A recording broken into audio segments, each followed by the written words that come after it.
My name is Jennifer Crotty. I am a general pediatrician here at ECU, and I'm also the Associate Program Director, one of them. I run our continuity clinic, and I also am the Community Service Chair for the faculty. And I also run the pediatric surgery rotation and do a lot of advocacy work with our pediatric residents. I did train here and then left and practiced in the Florida Panhandle for a couple of years. My husband was sent overseas for a year. We talked about where would be the best place for our family and for my career, and actually asked to come back to ECU. And then when I came back, I was amazed at the fact that the faculty were just as supportive as I perceived them to be when I was a resident. So when I was a resident, I had a faculty member who babysat for my child. I had faculty who brought me back special gifts from Guatemala so I could baby wear my baby at the time. I was just really impressed with that. And then I found that as a faculty member that the residents are the same way toward the faculty. And we each get to kind of figure out what our niche is. It's not such a big institution that you can't have a place and a part and a project that's your own. And I really love that I get to individualize my leadership. First of all, whenever we ask for faculty help with something, we're always amazed that so many people say yes. We never send out an email asking for help and have no one respond. One of those examples is when every year we have our residents participate in preparing and serving a meal at our local homeless shelter, and that is completely funded by the faculty, and it's usually $300 or $400 to do that, and I never run short. In fact, we always have extra money when we ask faculty for it, and faculty also participate in that. And then we also are really lucky to have faculty who are on the lookout for our residents in clinical areas as well. So we've had residents who are struggling in clinical areas, and the faculty reach out to us and say, how can I help this person?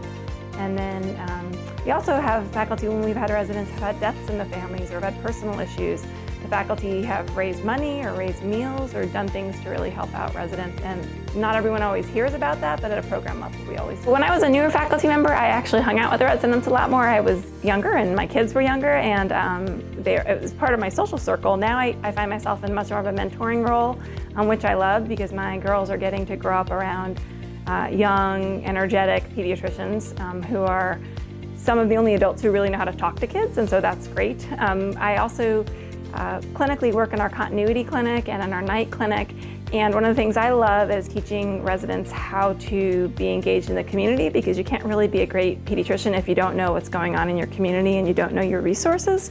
And so I feel like, as someone who's raising kids in Greenville and in Pitt County and is married to somebody who lives and works here, that's kind of my charge, but also my joy to get to teach people about libraries and bring the residents to the libraries, or teach them about the public schools and bring them there when we do career days.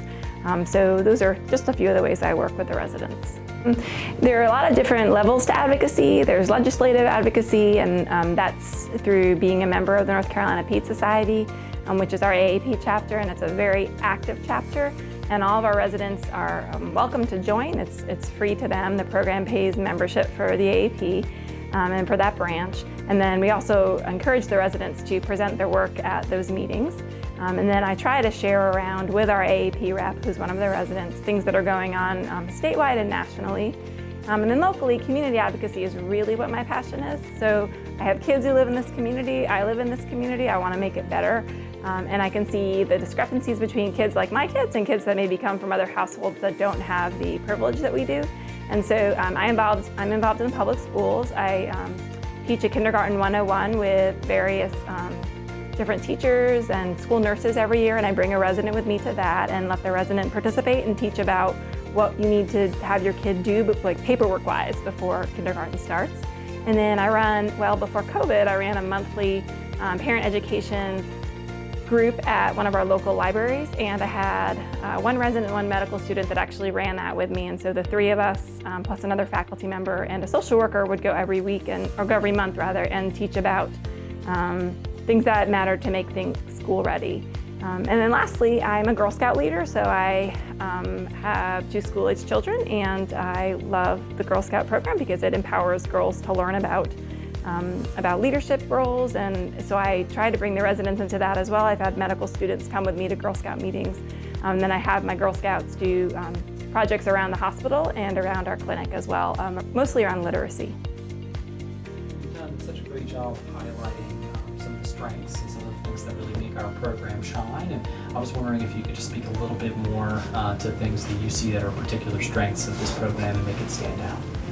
Sure. So I can say as a program graduate who went out into private practice for a few years that I was very well trained. Our clinic has a lot of patients and you learn how to become efficient.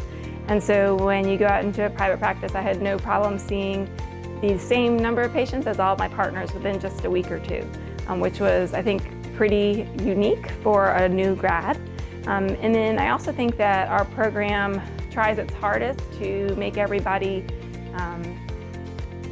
be able to shine individually. So we certainly salute residents' different interests. So if someone's interest is caring for children with special and healthcare needs, or if someone's interest is taking care of kids with asthma, or if someone really feels like physician wellness is important. These are all things that we as a program find out a way to hook residents up with mentors for, or find grants for, or find meetings for, and that's something that I don't necessarily see at other programs or experienced in my medical school, and so I think it's a wonderful thing to get to be a part of here.